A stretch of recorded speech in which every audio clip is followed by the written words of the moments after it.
저는 대한설비공학회 차기 회장, 내년도 회장을 맡게 될 성균관대학교 송두삼입니다.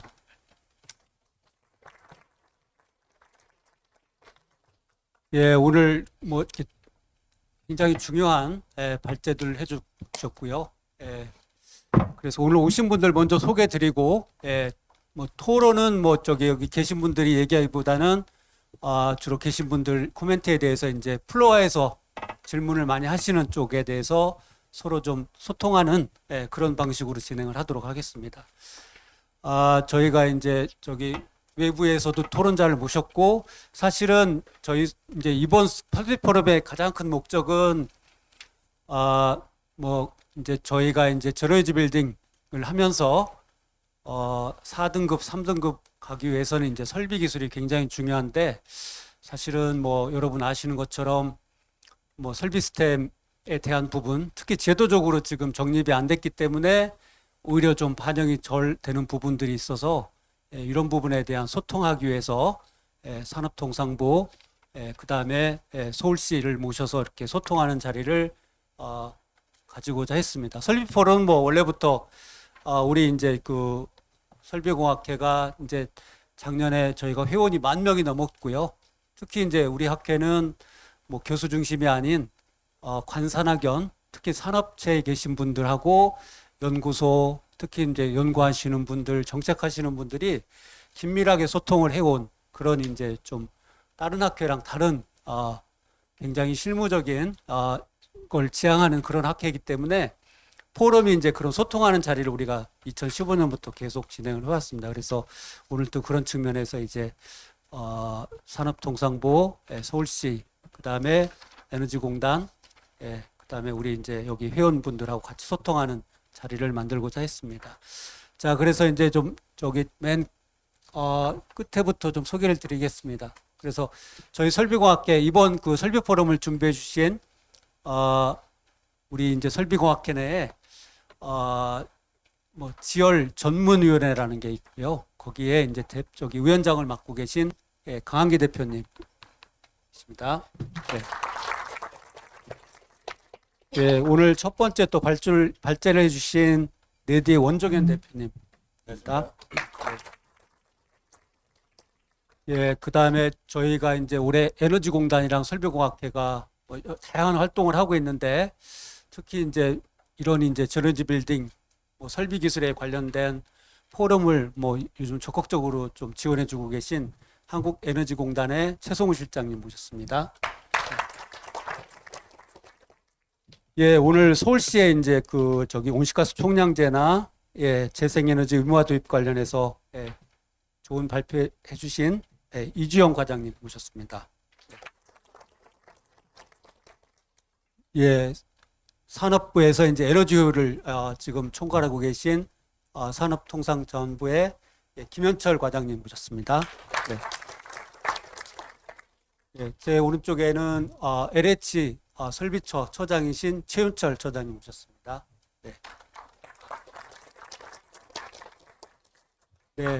또 이제 우리 학회 내에서 제로에너지 빌딩 관련해서 고민을 많이 하고 계신 우리 휴마스테 이대영 대표님 모셨습니다. 오늘 또 지열 시스템 관련해서 좋은 발제해 주신 한국 생산기술연구원의 김영원 박사님 모셨습니다.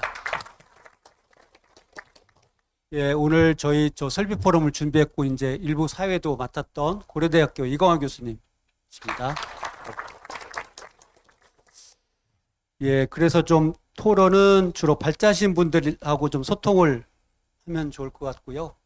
그래서 이제 먼저 첫 번째 좀 귀한 시간을 내주신 우리 산업통상자원부의 김현철 과장님 한번 말씀을 듣고 또 토론을 이어가도록 하겠습니다.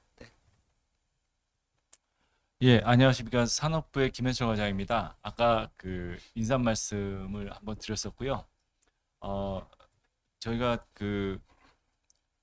정부에서 이렇게 제로 에너지 빌딩 관련해서 여러 가지 관심을 가지고 정책적 노력을 집중하는 데 있어서 올해는 저희가 한국에너지공단하고 같이 올해와 내년에는 어떻게 하면 데이터를 좀 더 활용할 수 있는 방안이 무엇일까? 제로 에너지 빌딩 아까도 인사 말씀에 말씀드렸었지만 제로 에너지 빌딩을 그 건축 단계는 만들어 놓고 실질적으로는 뭐 연료 전지 같은 경우는 가동을 안 하고 있다라는 그런 지적들이 많습니다. 어, 이 패시브 방식의 그 제로 에너지 빌딩 관련된 건 패시브 방식 같은 경우에는 이미 그 건축에 반영이 돼 있기 때문에 어, 이 관련된 이러한 에너지 효율을 그 높일 수가 있는데 액티브 방식 같은 경우에는 많이 활용이 안 되고 있습니다. 근데 이 건물 에너지 그 제로 에너지 빌딩을 만들기 위해서는 뱀스가 의무적으로 거의 설치가 되고 있는데 뱀스에 대한 데이터들 이 관리가 되고 있지 않습니다. 그래서 이 제대로 관리가 된다면 실질적으로 그 빌딩에서 어떻게 그 건물에서 에너지를 활용하고 있는지에 대한 그런 그 데이터들이 모이고 그런 것들이 이 정책으로 그 활용이 될 수 있을 것 같은데 아직까지 그러한 그 노력들이 그 제대로 정책적으로 구현되지 않고 있습니다. 그래서 그러한 노력에 대해서 저희 공단과 같이 작업을 하려고 하고 있고요. 또 제가 관심을 가지고 있는 분야는 그 공기열 히트펌프에 오늘 이제 관련된 주제는 지열이고 지열 같은 경우에는 정식적으로 저희가 그 재생에너지로 지원을 하고 있는 걸로 알고 있는데 공기열 히트펌프를 재생에너지로 지원해 달라는 그 요청들이 굉장히 계속 되고 있습니다. 근데 이 관련된 그 건의가 하루 이틀 나온 건 아니었고 굉장히 오래된 건인데 제가 이제 아직까지는 조금 위험성이 있긴 한데 그 이 히트펌프와 ESS를 결합을 하고 결합된 것들이 이 누진제를 피할 수 있는 게시벨 요금제와 같이 이 연결이 되면서 같이 이제 통신 기능이 그 이제 결합이 된다면 싼 요금으로 그 전기를 저장해 놨다가 히트펌프에서 이렇게 그 갖다 쓸 수 있는 그러한 방식의 좀 그 기술적인 대안으로 문제를 해결하는 방식에 대한 것들을 찾아보는 것들이 필요하지 않겠느냐. 뭐 최근에 그 전기차 화재 사건 때문에 이 배터리에 대한 그 우려들이 많은데 결국에는 그럼에도 불구하고 기술적으로 풀어야 될 문제들 그리고 기술적 해결 가능성들이 있는 문제는 좀 적극적으로 이 추진을 할 필요성 그런 것들에 대한 것들을 검토해야 되지 않겠느라는 생각을 가지고 있습니다. 그리고 그 이 자리를 빌어서 제가 설비공학회에 굉장히 감사의 말씀을 드리고 싶습니다. 저희 정책적 그 변화 중에 공공건물 그 비정기식 그 냉난방 설비 60% 설치 규정 때문에 학교 같은 경우에도 가스 히트펌프를 계속 써오고 있었습니다. 근데 최근에 저희가 설비공학회를 통해서 용역을 했고 이 앞으로의 그 이 학교에서의 이 에너지 사용 문제, 그 비정기식 그 가스 히트펌프를 계속 사용해야 되는지에 대한 것들을 답을 냈었고요. 더 이상 사용하지 않고 학교 같은 경우에는 애들이 공부하는 그 장소이니만큼 에너지 자립성 개념으로 해서 이 학교가 에너지를 생산하면서 그리고 그 제로 에너지 빌딩이 되고 에너지를 생산하고 또 이걸 같이 공유할 수 있는 그러한 그 선진적인 방향으로 나가는 이 정책적인 전환을 가져와야 된다는 결과를 냈었습니다. 아울러 지금 또 이제 설비공학회를 통해서 공공기관 그 실내 온도에 관련된 규정에 대해서 검토를 하고 있습니다. 설비공학회에서 굉장히 고생들을 많이 해주고 굉장히 그 훌륭한 이러한 정책적인 제안을 해주고 계셔가지고 지금 이 자리를 빌어서 회장님들께 깊은 감사의 말씀을 드리고 싶습니다. 감사합니다.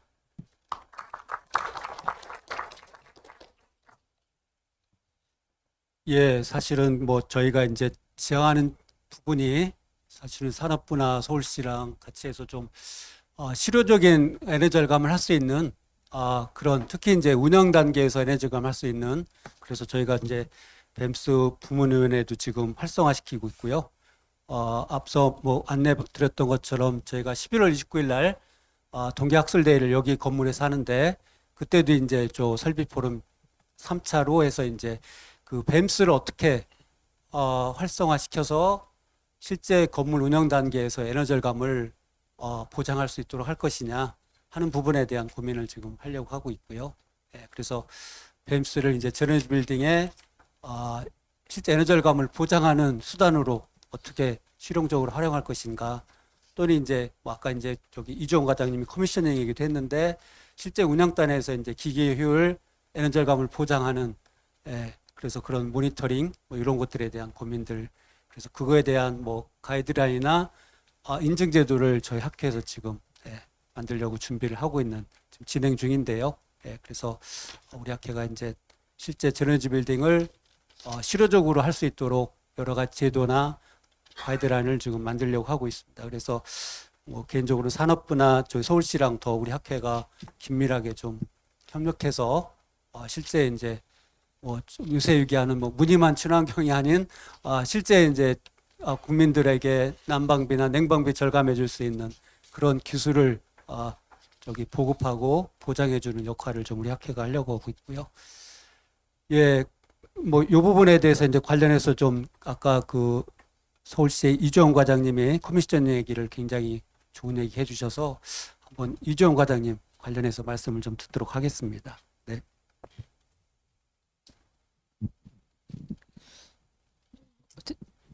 저희 아까 말씀을 잘 드린 것 같긴 한데 우선 저희가 이제 실 배출량을 가지고 이제 건물에 대한 온실가스 관리를 하겠다라고 말씀을 드렸었던 거였고 그리고 이제 저희가 현장을 좀 나가서 봤을 때 그러니까 대형 건물 같은 경우에는 관리하시는 분들이 기존에 설치된 뭐 그 지열이라든지 여러 가지 설비 부분을 굉장히 잘 사용을 하고 계신다든지 그리고 이제 뱀스가 설치되어 있는 경우에는 이제 잘 활용하시는 분들도 있지만 뭐 물론 이제 그 부분에 대한 가이드라인은 조금 정리돼야 된다라고 그 대형 건물임에도 불구하고 그렇게 생각되지만 어느 정도 그래도 대형 건물 같은 경우에는 굉장히 좀 체계적으로 좀 관리가 되고 있고 전문적인 어떤 능력을 가지신 분들이 하고 있는 반면에 중소형 건물들 같은 경우에는 조금 실질적으로 이제 전문 지식이 약간 없으신 상황에서 이제 관리를 하다 보니 이제 실질적으로 필요한 이 설비라든지 이런 부분이 최대한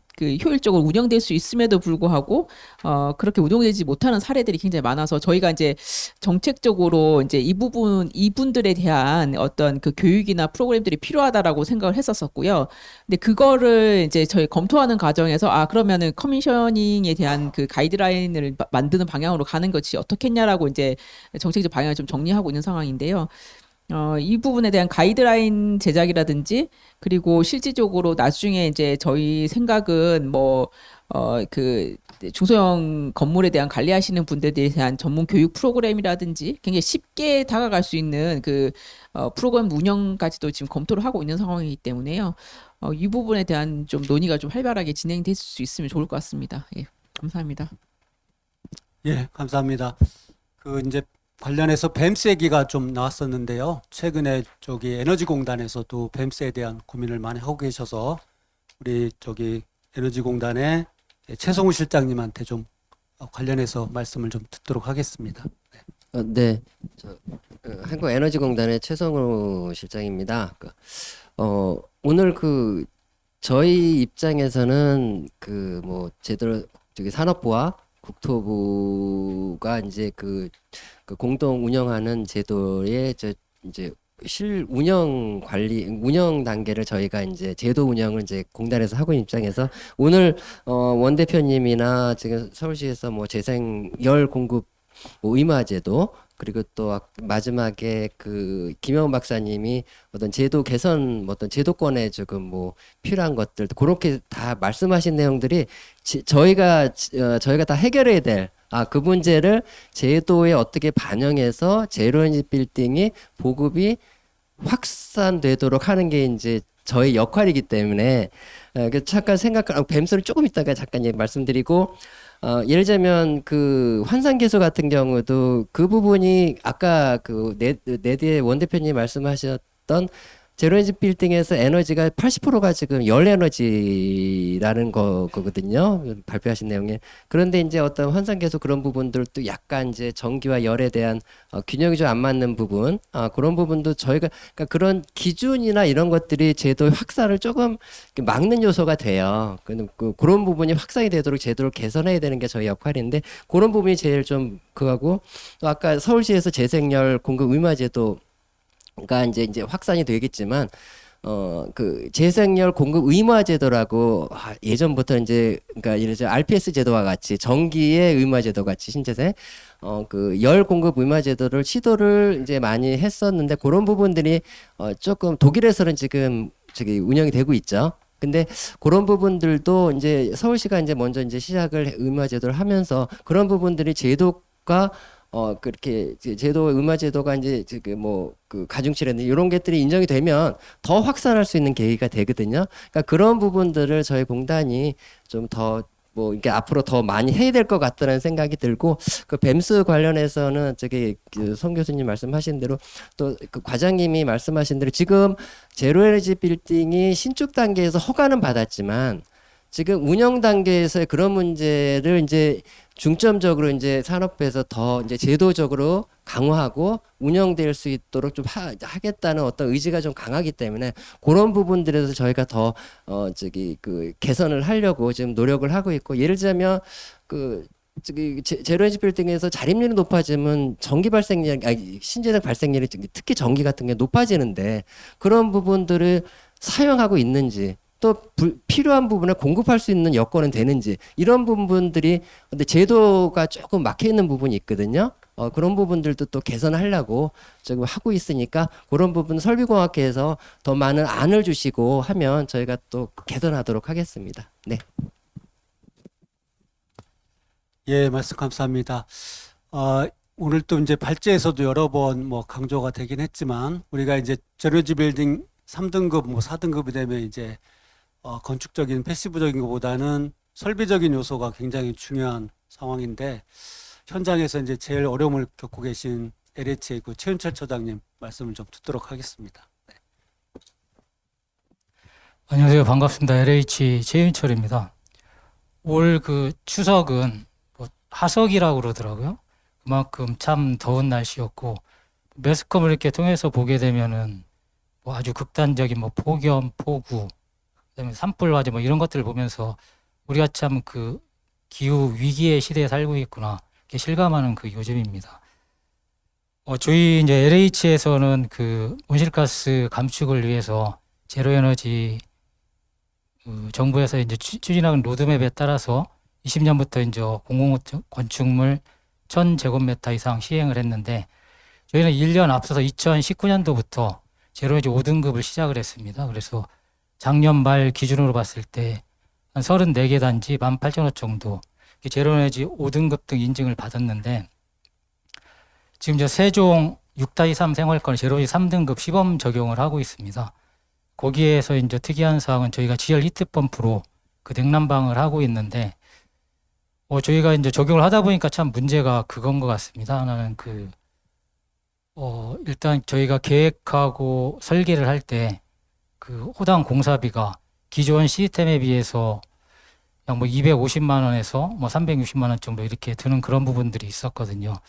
물론 이제 시범 사업이니까 이렇게 할 수는 있지만은 또 저희 같은 경우 공공이기 때문에 결국 이제 정부 주도하에서 뭔가 정책을 펴나간다 그러면 저희는 뭐 지원을 해야 되기 때문에 당연히 해야 되는 그런 상황이지만은 또 이게 민간으로 넘어가게 되면 또 다른 문제인 것 같습니다. 최근에 그 독일에서 아까 그 이주영 과장님 말씀하신 것처럼 그 보일러 금지법이 이렇게 만들어지면서 올해 이제 신축 건축물에 대해서는 히트펌프만 사용하도록 이렇게 이제 법이 바뀐 거로 알고 있는데 독일 같은 경우 사실 신재생 에너지에 대해서 국민들도 굉장히 그 진심입니다. 그럼에도 불구하고 그 정부에서 어떤 지원들 이런 것도 있었지만은 뭐 한 주택당 한 2천만 원 정도 추가 비용을 내는 뭐 이런 부분들 때문에 아마 그 국민적인 저항에 좀 부딪힌 거로 이렇게 알고 있습니다. 뭐 이런 것들이 우리 그 정부나 뭐 이런 데서 정책을 좀 펴나갈 때 좀 반추해 봐야 될 그런 상황이 아닌가 하는 생각이 듭니다. 그리고 이제 제로에너지 이제 그 3등급 사실 그 제로에너지 5등급까지는 그 태양광만으로도 가능한데 결국 이제 그 4등급 고층 건물부터 시작해서 태양광 이외에 다른 신재생 에너지들이 많이 필요를 합니다. 그런데 이제 태양광 말고 공동주택 같은 경우는 적용해야 될 것들이 결국 뭐 지열이라 히펌프를 사용한 지열이라든지 뭐 연료전지 이런 부분들이 좀 있는데 물론 거기는 PVT도 좀 있습니다. 그런데 이제 문제는 적은 것 같습니다. 아까 이제 말씀드린 이제 공사비 부분 이런 부분들도 당연히 정부에서 지원을 해줘야 되지만은 또 하나 좀 필요한 것들은 힙펌프에 대한 이런 성능 개선 뭐 이런 것들 좀 필요할 것 같습니다. 저희가 이제 세종의 지열 히트펌프로 냉난방을 기획하면서 이제 고민했던 것들이 이제 그런 부분들입니다. 예를 들어서 이제 환절기 때 부하가 부족할 때 일부 세대가 쓰게 되면은 그 요금 폭탄을 맞을 수 있는 뭐 이런 상황도 있어서 그 힙펌프의 그 운전 범위가 아주 저부하에도 좀 적응성 있는 이 힙펌프가 필요하겠다 이런 생각이 들었고요. 또 결국 이제 3, 4등급을 얘기를 하려고 그러면 수열 이런 부분도 얘기를 해야 되는데 저희가 그 경산 대임지구에 힙펌프를 사용을 해서 냉난방 급당까지 하는 이런 프로젝트를 한번 진행했던 적이 있습니다. 물론 이제 그 사업들이 약간 보류가 되긴 됐는데 거기서 마찬가지로 그 공사비가 이제 호당 360만 원 정도 좀 늘어난 부분들이 있었었고 또 다른 부분이 힙펌프에 대한 문제였었는데 저희가 이제 거기에서 수열 같은 경우는 그 수원으로 광역 상수도를 사용을 했었습니다. 그런데 겨울철이 이렇게 되게 되면 광역 상수도 수온이 5도씨 정도 이렇게 떨어집니다.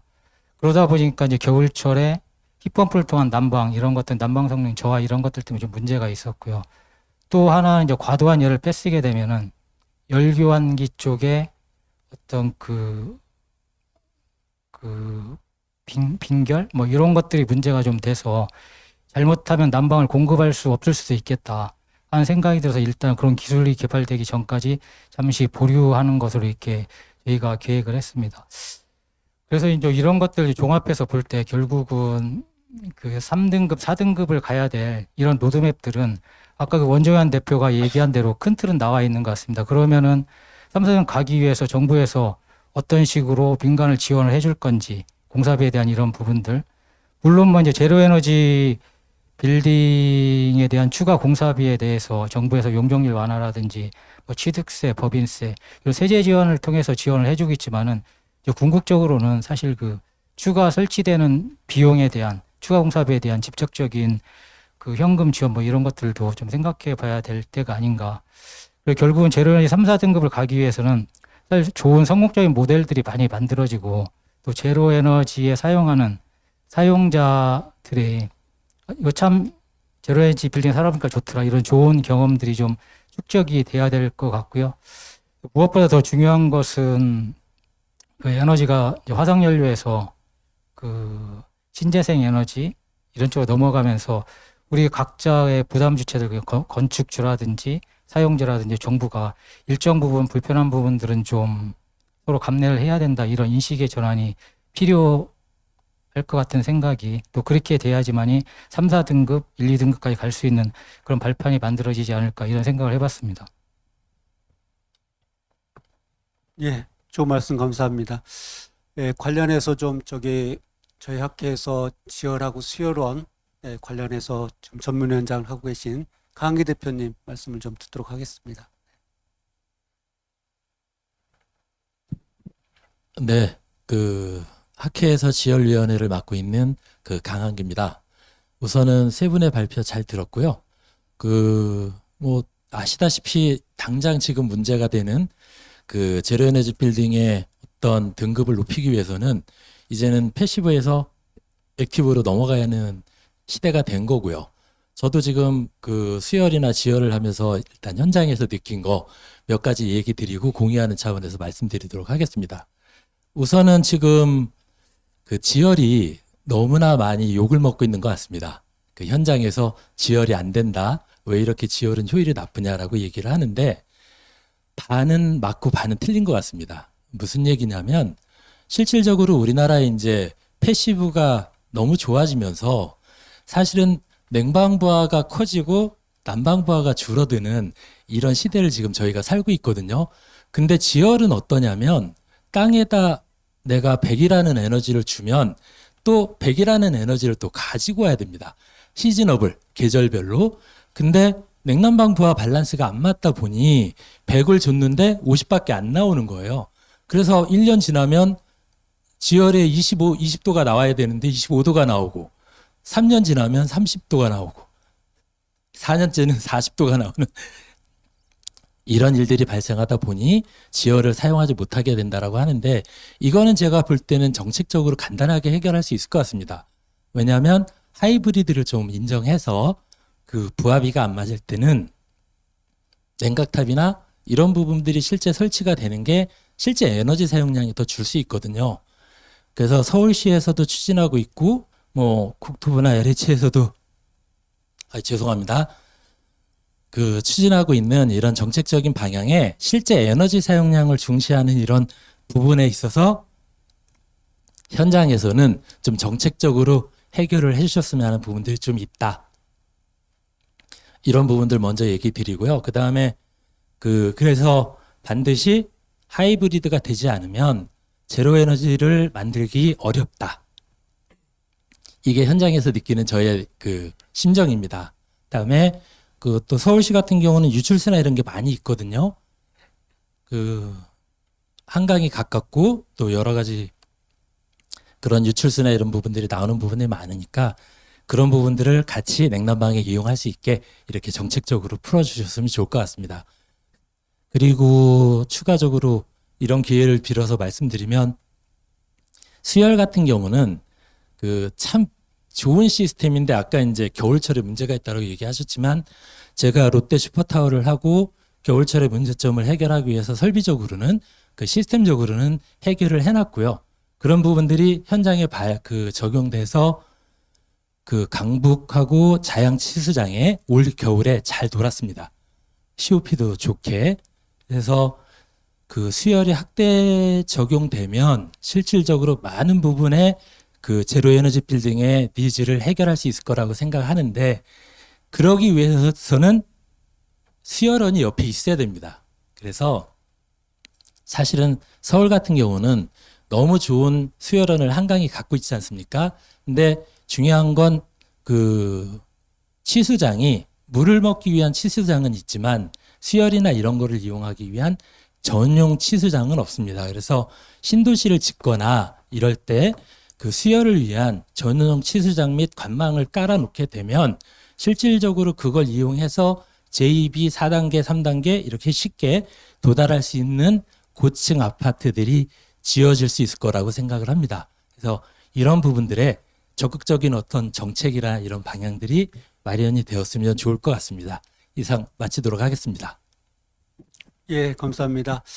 그래서 저희가 이제 최근에 에너지공단이랑 우리가 좀 제로에너지 빌딩을 또 설비의 역할을 좀 제대로 하기 위해서 설비 설계 기준 개정에 대한 논의도 좀 하고 있습니다. 그래서 저희가 뭐 7월부터 좀 이렇게 모임을 갖고 있고요. 이제 조금 이제 저희가 정리가 되면 설비 설계 기준 개정에 관한 좀 연구도 추진하려고 지금 하고 있습니다. 그래서 뭐 우리 학회 내에서 또 가장 그런 부분에서 고민을 많이 하고 계신 저기 휴마스테 이대영 대표님 좀 말씀을 듣도록 하겠습니다. 네, 안녕하세요. 네, 휴마스터 대표 이대영입니다. 우리 송 교수님이 이제 설명을 제 소개를 잘 해주셨는데요. 그래도 이제 많은 분들이 휴마스터는 대표가 뭔데 저 자리에 앉았나? 여기 계신 분들은 다 여기 계실 만한 이유가 있으신 것 같은데 저는 조금 생뚱맞은 것 같은 느낌이 드는데요. 그래서 제 뭐 소개를 좀 간단하게 먼저 드리겠습니다. 휴마스터는 데스컨트 제습이라는 분야에서 일을 하고 있는 기업이고요. 데스컨트 소재부터 해서 부품 장비까지 다 일괄적으로 이제 개발해서 생산하는 그야말로 이제 소부장 뭐 전문 업체라고 말씀드릴 수 있겠습니다. 뭐 데스컨트는 이제 우리말로는 이제 제습제예요. 그래서 제습제를 이용해서 제습하는 기술을 이제 개발하는 회사다라고 말씀드릴 수 있겠고요. 근데 이제 제가 이 자리에 있게 된 거는 아마도 뭐 제 회사 기업의 뭐 이런 일 때문에 이 자리에 있는 거는 아닌 것 같고 제가 이제 한국과학기술연구원에서 이제 오래 근무하면서 이런 이제 과학 관련된 정책이나 무슨 제도 이런 부분 또 이제 기술 부분을 갖다가 좀 이제 해왔기 때문에 이 자리에 이제 초대가 된 것이 아닌가 이제 싶습니다. 그런 관점에서 이제 몇 가지 저도 말씀을 좀 드리고 싶은데요. 이제 얘기를 갖다 좀 시작하기 전에 한 가지 제가 항상 이제 좀 궁금한 부분이 있었는데 이 자리에서 한번 좀 여쭤보고 싶은 게 있는데 우리 원 대표님 그 말씀 잘 들었는데요. 우리 이제 이게 그 모두의 이제 원 대표님 얘기하신 게 이제 온실가스 감축 때문에 이제 뭐 제로 에너지 빌딩도 이제 진행하고 이런 거잖아요. 그래서 이제 우리가 이제 2030에 이제 발표 자료 이렇게 보니까 한 4억 톤 정도 CO2를 이제 감축하는 것이 목표로 돼 있는데 이 목표 달성 여부 어떻게 판단하나요? 제가 뭐 그 국토부 관계자는 아니어가지고 제가 이거 뭐 대변하기는 좀 어려운데요. 사실 저는 항상 그런 얘기를 많이 하거든요. 이 설비 시스템에 관련된 사항들은 사실 선택과 집중이 좀 있듯이 이 탄소 배출량에 대한 저감도 나름대로는 좀 전문가 그룹에서 이제는 좀 더 세분화할 필요가 있다. 저는 조금 획일화된 방식은 지금까지는 어느 정도는 정부에서 끌고 왔다라고 보는데 이제는 맞춤형 학습을 좀 해줄 필요가 있다. 저는 그렇게 좀 바라보고 있습니다. 그래서 뭐 질문에 맞는 답변인지는 모르겠는데요. 사실 굉장히 좀 어렵지만 지금 제가 보는 관점에서는 또 쉽게 또 잘 우리나라의 근성이나 이런 것들을 봤을 때 또 쉽게 또 잘 접목할 수 있는 그런 부분들도 좀 많이 있지 않을까 그런 생각이 들어서요. 그래서 저는 개인적으로는 조금 어려운 과제이지만 전문가 그룹에서 조금 더 노력을 하면 또 쉽게 달성할 수 있지 않을까 그런 생각은 좀 긍정적으로 가지고는 있습니다. 제가 좀 갑자기 여쭤봐서 조금 그러신 것 같은데 제 질문의 요지는 우리가 목표를 달성했는지 누가 어떻게 평가를 하느냐라는 부분인데요. 뭐 우리가 할 수 있다 없다 이전에 그래서 아마도 우리 산업부 과장님은 잘 아시지 않을까 싶은데.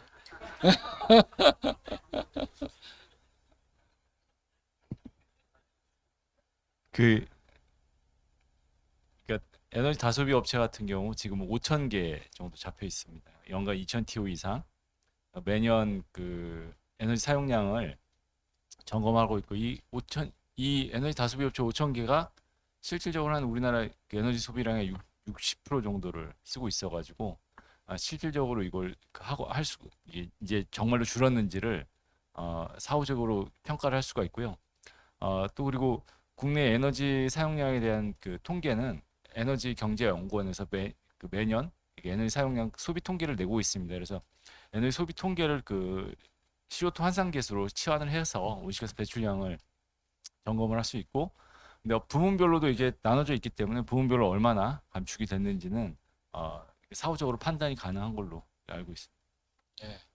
그래서 이제 뭐 제가 이제 짐작하기도 그렇지 않을까 좀 생각했는데 이게 뭐냐면은 결국은 이제 배출량 실제 배출량 아니면 에너지 사용량 이걸 가지고서 이제 평가를 하게 될 것 같고요. 이제 그렇게 한다라는 이제 말씀으로 이해가 됩니다.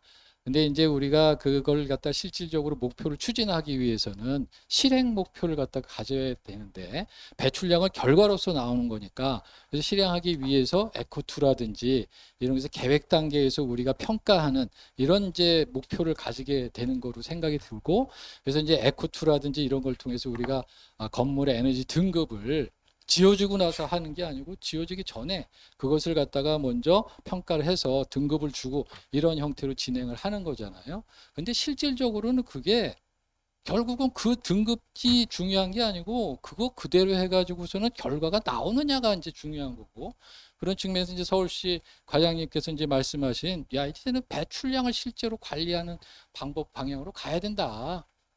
그러니까 이제 뭐 자동차로 치면은 자동차 연비해가지고 처음에 자동차 뭐 스펙에 나와 있는 숫자가 아니고 예를 들면은 야 우리나라에서 휘발유가 얼마나 팔렸어? 예를 들면 이렇게 해가지고 이제 관리를 해야 되는 상황으로 이제 가야 되는 거죠.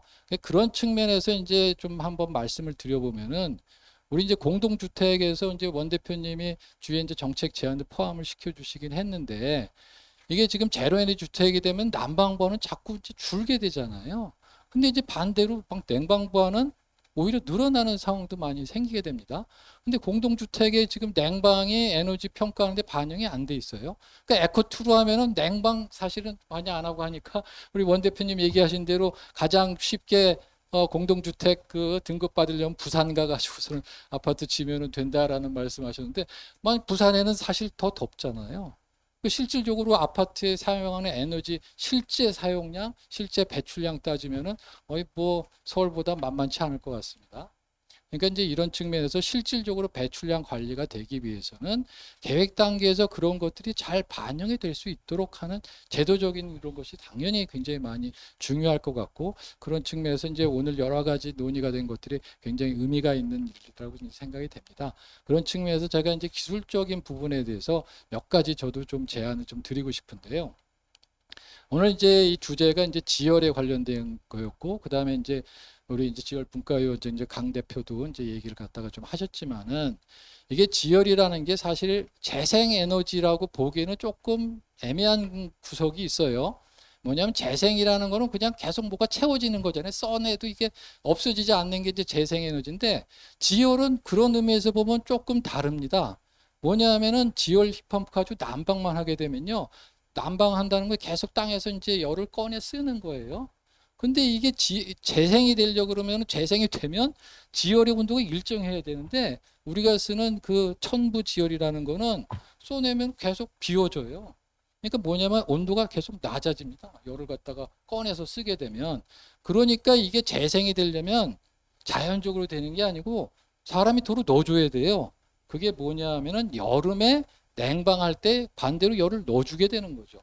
그러면은 이게 겨울에는 꺼내 쓰고 여름엔 넣어주고 하는 양이 엇비슷하게 맞으면, 그러면은 이게 그야말로 이제 재생에너지가 될 수 있는 건데, 이게 자연적으로 되지 않고 사람이 인위적으로 넣어주고 빼는 걸 갖다가 균형을 맞춰줘야 된다라는 거죠. 이게 만약에 안 되면 실질적으로 효과가 없게 되는 겁니다.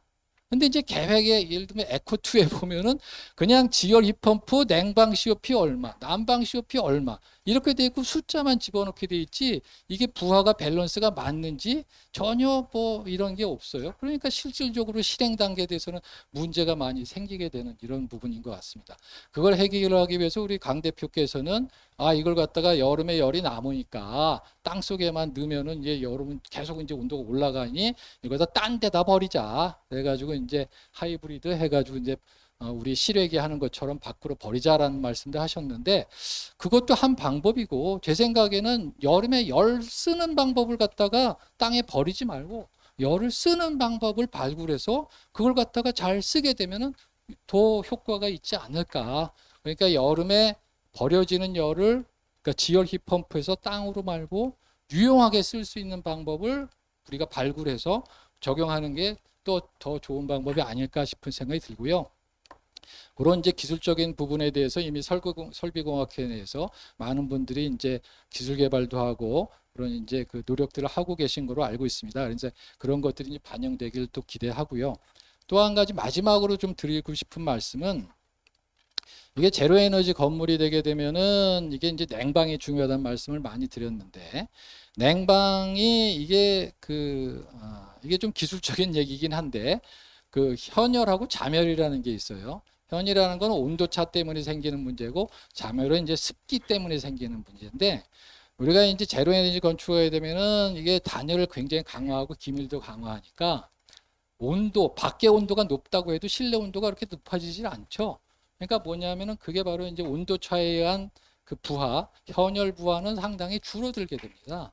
근데 이제 올 여름에도 습기 때문에 엄청 고생들 많이 하셨는데, 제로에너지 주택 안만 해도 습기에 대한 대책은 없어요. 그러니까 뭐냐면은 실내가 온도는 안 높은데 습도만 높아지는 상황이 됩니다. 근데 이제 문제는 뭐냐면은 에어컨은 그런 거에 대해서 대응하는 게 굉장히 좀 취약해요. 에어컨은 만들어질 때 예를 들면 80%는 온도 낮추는데 효과가 있고 20% 정도가 제습하는데 효과가 있게 만들어진 기계고요. 그게 뭐 굉장히 효율을 갖다 높인다고 해도 그 비율은 그대로입니다. 근데 그거를 제로 에너지 건축에 쓰게 되면 어떻게 되느냐? 이게 이제 우리는 온도 차는 별로, 그러니까 그 부하는 없는데 습도만 높은 상황이잖아요. 그 상황에서 에어컨을 쓰게 되면 이게 그렇지 않아도 온도는 안 높은데 에어컨 쓰면 80%는 온도 낮추는 거에 효과가 있으니까 온도가 축 떨어져요. 그러니까 추워가지고 꺼요. 그러면은 이게 습기가 해결이 안 되니까 꿉꿉한 거죠. 그러니까 이제 제로에너지 주택이 무슨 일이 생기냐면은 에어컨 키면 춥거나 아니면 꿉꿉하거나 축축하거나 둘 중에 하나가 되는 거거든요. 아무리 에너지 효율이 좋은 에어컨을 쓰더라도 그 문제는 해결이 안 됩니다. 그러니까 이제 이런 부분들을 우리가 설비공학회에서 전문가 분들이 해결을 해야지 그야말로 실행 단계에서 효과적인 이런 제로 에너지 건축이 되지 않을까 싶은 생각이 들어서 좀 말씀드렸습니다. 예, 이상입니다. 우리가 이제 독일에서 패시브하우스라는 게 패시브하우스 기준이라는 게 들어와서 국내에도 이제 보급이 됐는데 좀 전에 그 이 대표님 말씀하신 그런 이제 막 온도는 24도인데 상대 습도는 80%인 덤프하우스들이 막 발생하기 시작했어요. 그래서 이제 조금 독일은 뭐 여름에 사실은 굉장히 건조하잖아요. 그러니까 사실은 자멸 부하가 없는데 국내는 자멸 부하가 굉장히 크기 때문에 그러니까 저기 현열 베이스로 이제 냉방 사이징을 줄이면 습기가 해결이 안 되는 문제들이 생겨서 이제 요즘 이제 나오는 이슈들이 그래서 현열과 자멸을 좀 분리하는 뭐 이렇게 그런 부분들 많이 생각을 하고 있습니다. 그래서 제습하고 냉각을 좀 분리하자라고 하는 생각도 많이 하고 있고요. 저희 학회에서도 고민을 많이 하고 있습니다. 뭐 관련해서 아까 이제 이 박사님이 저기 대표님이 저기 지열에 대한 뭐 그걸 우리가 이제 뭐 그런 부분들 말씀을 해주셨는데 관련해서 생기원의 김영원 박사님 말씀을 좀 듣도록 하겠습니다. 네. 예.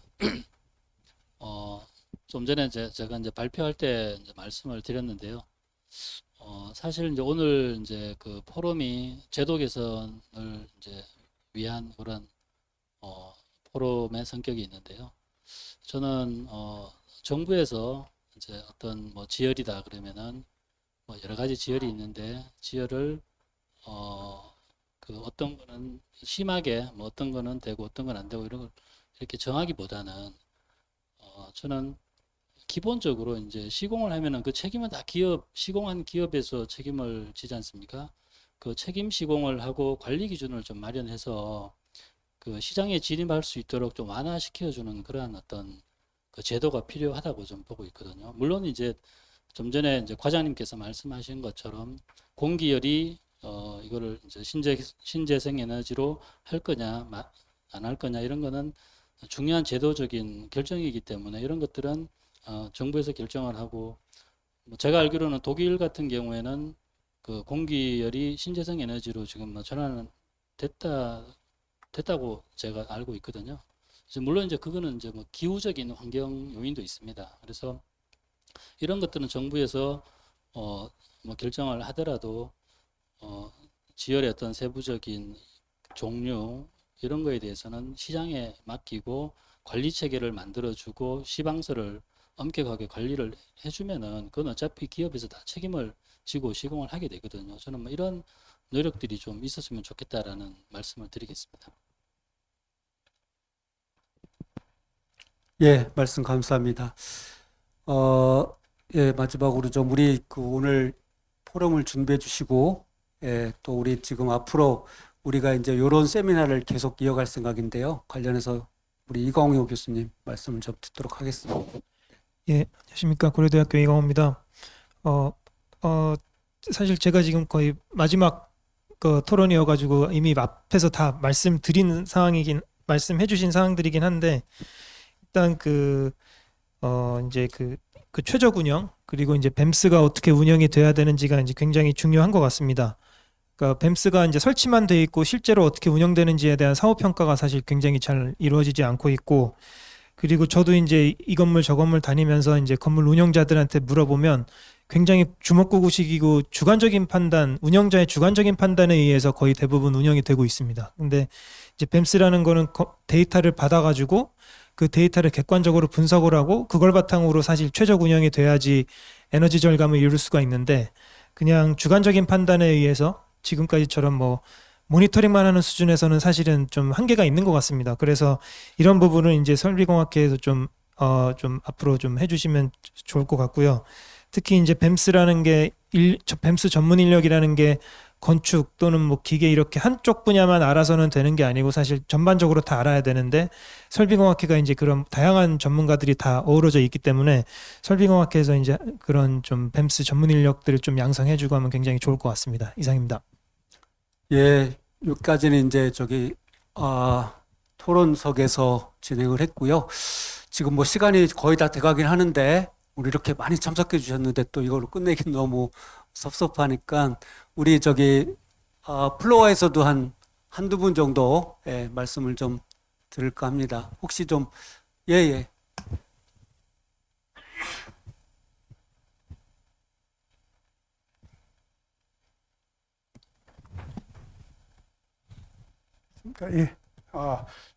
중앙 MEC의 김상준입니다. 제가 오늘 말씀 잘 들었고요. 근데 제가 한 가지 이제 하나 일부 여쭤볼 거고 그다음에 건의사항 드릴 겁니다. 현재 우리나라의 그 지열 에너지 이용 실태 조사가 돼 있습니까? 자료가 있어요, 혹시 이거? 그거는 아마 지질자원연구원에서 다 조사는 돼 있는 것 같아요. 자료는 우리나라 있을 겁니다. 전국에 네. 지열 돼 있는 예. 업체가 아니 돼 있는 시설에 대해서 이렇게 가동이 되고 있다 안 되고 있다를 조사한 게 있어요. 그거는 아마 없을 거예요. 제가 다녀본 바로는요. 네네네. 저도 여러 건물 다녀봤거든요. 지열은 전체 설치된 거에 반 정도만 사용돼요. 반은 사용이 안 되고 있어요. 더더구나 연료전지는 사용하는데 못 봤어요. 제대로 사용 못 해요. 설치는 돼 있어요.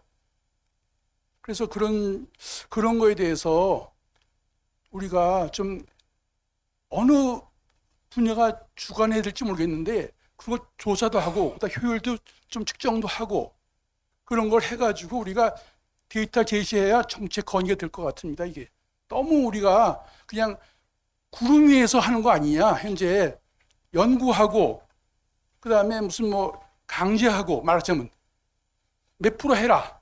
몇 프로 해줄게. 제가 또 하나는 JEB라고 건물이 또 쭉 지어왔을 텐데 그에 대한 분석하셨습니까? 에너지 사용량 정한 게 있습니까? 예, 실태 조사는 하고 있습니다. 근데 에너지 사용량 조사한 게 있냐고 예, 데이터 발표한 게 있어요? 예, 뭐 부동산원에서 계속 통계 분석이나 이런 것들은 진행하고 있습니다. 그 혹시 발표 자료를 볼 수 있어요? 뭐 발표 자료는 뭐 아니 오늘 이 자리에서 하는 게 아니라 예, 어떤 논문에 그런 게 나온 게 있느냐 물어보는 거예요. 논문화까지는 아니고요. 그 부동산원에서 그런 것들에 대한 데이터 분석이나 이런 것들은 굉장히 잘 진행되고 있다라고 좀 보시면 될 것 그러면 같습니다. 그걸 알아볼 수 있겠네요. 하여튼 그런 제가 실증 자료를 갖다가 저는 아까 쭉 흘러가면서 말씀하셨거든요. 자동차가 나오는데 진짜 연비가 얼마인가? 아까 어떤 분이 얘기하셨잖아요. 그런 것이 정확히 나와줘야 되겠다는 얘기죠. 그래가지고 실제로 우리가 실증 재료가 있어야지. 계획은 아까 말씀하신 거는 제로 에너지 빌딩 계획이에요, 그건요. 계획이고 그거는 어떤 건물의 기준이란 얘기죠. 근데 그걸 지어놓고 나서 어떻게 결과가 나왔느냐? 실증이 나와야지 실제로 우리가 확인할 수 있다는 얘기죠. 지연 에너지 제가 보면요, 사용하는 거 보면은 종합이에요. 기계뿐만이 아니라 전기, 공급 전부 엉터리예요. 그게 안 맞아요. 자꾸 떨어져요. 지열 펌프가 꺼져버려요. COP를 갖다가 우리가 그거 히트펌프의 COP만 보면 안 되거든요. 아래 물 퍼올리는 에너지도 COP에 포함시켜야 돼요. 기본 원리에다가. 근데 그런 것들이 우리는 COP 얘기하면은 히트펌프에 그 COP만 딱 얘기해요. 아까 4.5 그러는데 그거는 히트펌프의 COP입니다. 전반적인 그 지하수 뽑아 올리기 위한 에너지까지를 포함하지 않은 COP거든요. 그래서 우리가 그런 것에 대한 실증적인 에너지 데이터가 나와줘야겠다는 것을 제가 제안드립니다. 이상입니다. 예, 아주 말씀 감사합니다. 관련해서 좀 산업부하고 에너지공단에서 저희 학계한테 좀 연구용역 주시면 저희가 다 전국 실태조사 하겠습니다. 네. 예, 서승직 교수님 지금 마이크 갖고 계신데 한번 말씀해 주시죠. 여러분들 에너지 전략을 위해서 또 효율화를 위해서 이런 좋은 포럼을 마련해 주셔서 참 반갑고 여러분들 저는 이제 오늘 제가 드리려고 하는 말씀은 저는 10년 전에 이제 학교를 떠났기 때문에 뭐 이제 실무하고는 상당히 뭐인데 제가 하이맥에서 뭐 출근을 하고는 있지만 연구는 그렇게 활발하게 하지 않습니다. 그래서 여러분보다 오늘 이렇게 보니까 제가 나이가 제일 많은 것 같은 생각이 들어요. 그래서 먼저 연구한 사람의 입장으로 앞으로 우리나라의 에너지의 문제를 해결할 수 있는 이런 것의 키가 여러분의 배에 달려있기 때문에 제가 그동안 경험했던 얘기를 한마디 간단하게 하겠습니다. 사실은 JEP 이꼬르 펑션 A, B, C, D, B 뭐 이렇게 쭉 나오잖아요. 그럼 이제 요소 기술을 다 합치면 제로 에너지 빌딩이 되는 겁니다. 그래서 우리나라의 요소 기술은 잘 발달돼 있어요. 저도 실제 요소 기술의 개발을 많이 했고 이거를 어떻게 인티그레이션 할 것인가 이런 거에 대한 것이 이제 해결이 되면 제로 에너지 빌딩이라는 것은 에너지가 하나도 안 든다는 얘기 아닙니까? 그렇다 그러면 에너지를 안 쓰니까 배출하는 게 없습니다. 그러니까 탄소가 중립이 되는 거죠, 이게. 그런데 사실은 현실은 또 그렇지 않아요. 우리나라는 제가 2017년도에 매일경제에 탈원전 실현을 위한 선결 조건이라는 기고문을 낸 적이 있습니다. 그래서 그걸 보면 우리나라가 1차 에너지를 GDP 1000달러를 생산하기 위해서 1차 에너지를 일본의 3배를 쓰고 있고 OECD 선진국의 1.5배에서 2배를 쓰고 있습니다. 그래서 그 당시에 우리나라가 1차 에너지 수입을 얼마 냈냐면 1,700억 달러를 수입을 했습니다. 그래서 일본의 60%만 따라가면 우리가 850억 달러를 절약할 수 있다. 그래서 제가 신문에 기고한 내용입니다. 그래서 학생들한테 그랬어요. 학생들이 등록금 투쟁을 하면 등록금을 못 올리게 하잖아요. 그래서 제가 이제 국회의원 분들하고 내가 850억 달러를 절약시켜 줄 테니까 10%만 학교로 좀 보내라. 그러면 대학생들 공짜로 공부할 수 있다. 산타페 하나씩도 사줄 수 있다. 공부 잘하는 학생들한테. 이렇게 에너지가 지금 새고 있습니다. 아까 그 서울시의 친환경 건물 과장인 이주원 과장님, 그 좀 친환경 건물 과가 생겼다는 것도 여기 와서 알았습니다. 이게. 그런데 제가 학교 살림도 옛날에 해봤는데 주어 짜면은 10% 전략합니다. 10% 전략을 해요. 그래서 제가 학교에서 그 학교 운영을 하면서 10% 이상 전략을 했습니다. 그런데 학생들이 등록금을 올릴 때는 지난번에 쓴 거를 내놓으라고 그래요. 근데 왜 남았는데 등록금을 올리냐 그럽니다. 이게.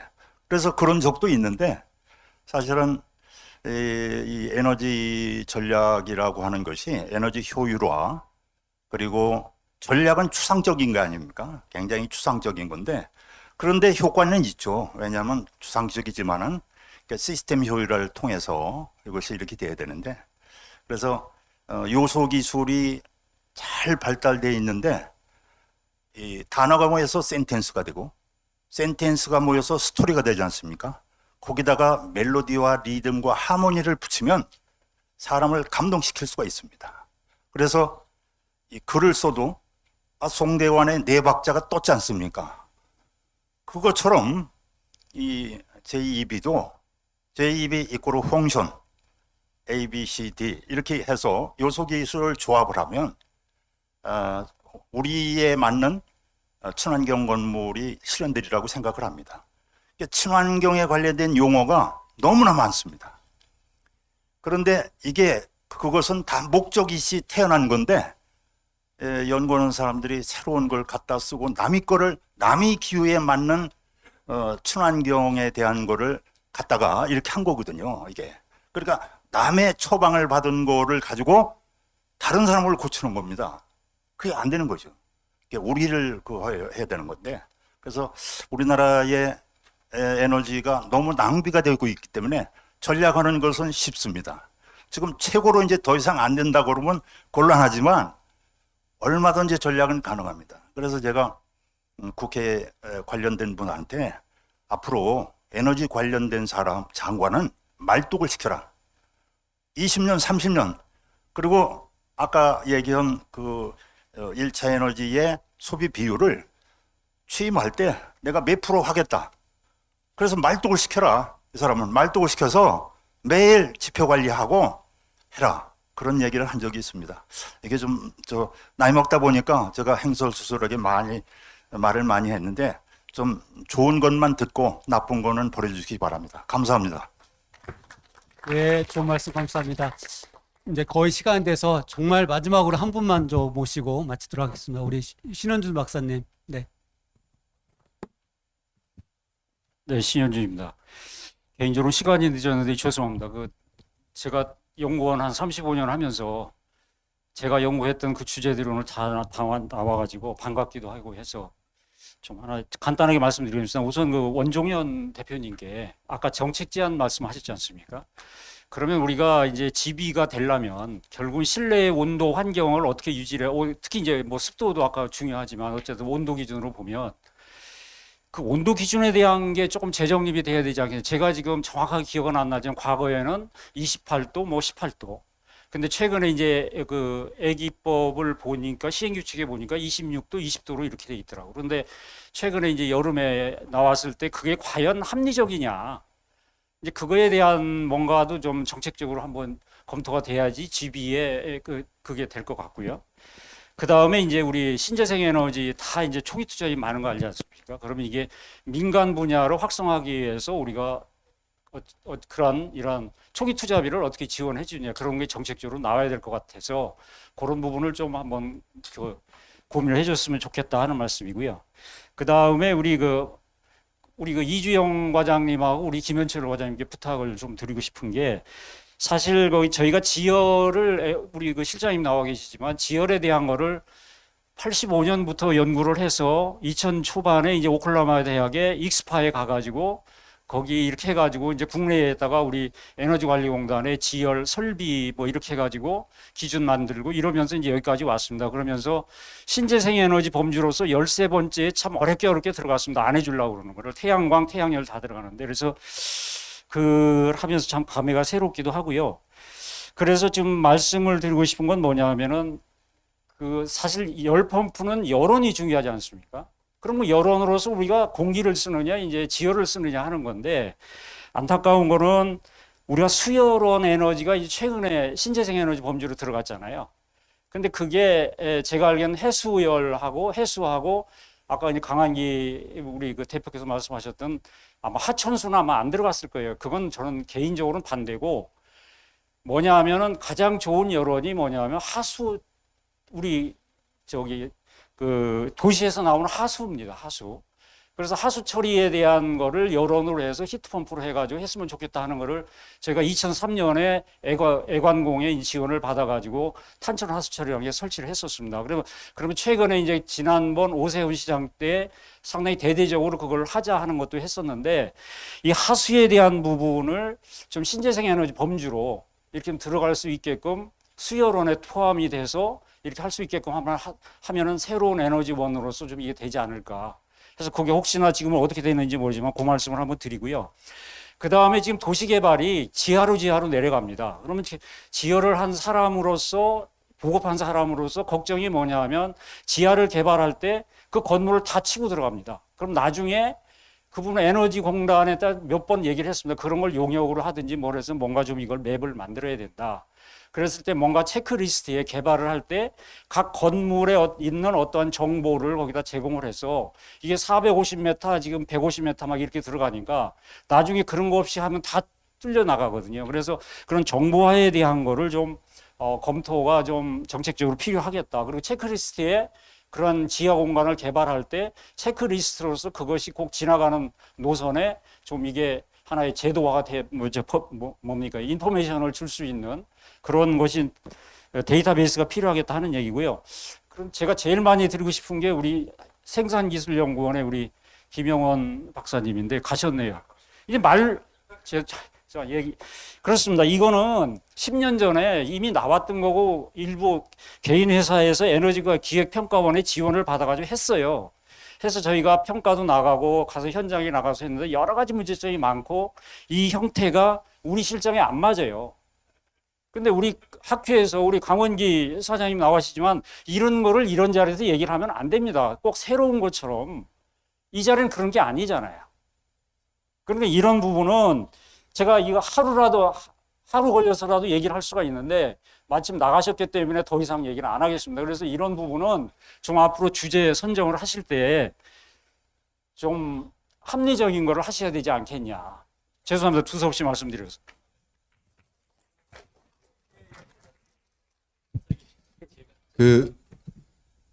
저한테 이게 마지막 발언의 기회를 주신 것 같아서 제가 종합적으로 한번 좀 실무적인 입장에서 좀 말씀드리고 싶은 게 하나 있는데요. 저는 사실 최근에 고덕강일에 제로인 3등급 아파트에 대한 지열에 대한 것들을 진행을 했습니다. 사실 그때 당시만 하더라도 그 아파트는 지역 난방이 공급되는 지역이라서 제가 보이지 않는 손에 의해서 지열이 공급된다라고 보고 있어서 저는 지역 난방을 쓰는 게 훨씬 더 효과적입니다라는 얘기를 많이 했습니다. 그러니까 사실 아까 전에 그 최은철 처장님 때도 말씀드렸지만 세종시 6-3 블럭도 마찬가지의 경우거든요. 이게 개별 난방 지구에서는 지열로 확산돼서 3등급을 가는 게 맞는데 지역 난방 단지에다가 이것들을 지열을 적용해서 그거를 공사비가 늘어난다? 이런 것들을 정책적으로 이렇게 자꾸 사업지에 대한 것들을 건축에서 사실은 기계설비 쪽에서 이렇게 동의 없이 사업지를 선정해서 그 대상 부지를 선정하기 때문에 그런 거라고 저는 생각을 하거든요. 그러니까 사실 우리가 이제 좀 선택과 집중을 할 필요가 있다. 그 중에 한 가지 제가 한 3가지만 말씀드리고 싶은데 이 자리에서요. 첫 번째는 뱀스에 대한 것들의 오류가 있는 거는 저는 그 부분에 대한 것들의 개선이 좀 앞단계에서 좀 있어야 된다고 생각합니다. 뱀스라고 하는 거에 대한 기본적인 에너지 절감은 대형의 중앙공조 시스템에서 우리가 에너지 절감을 할 수가 있거든요.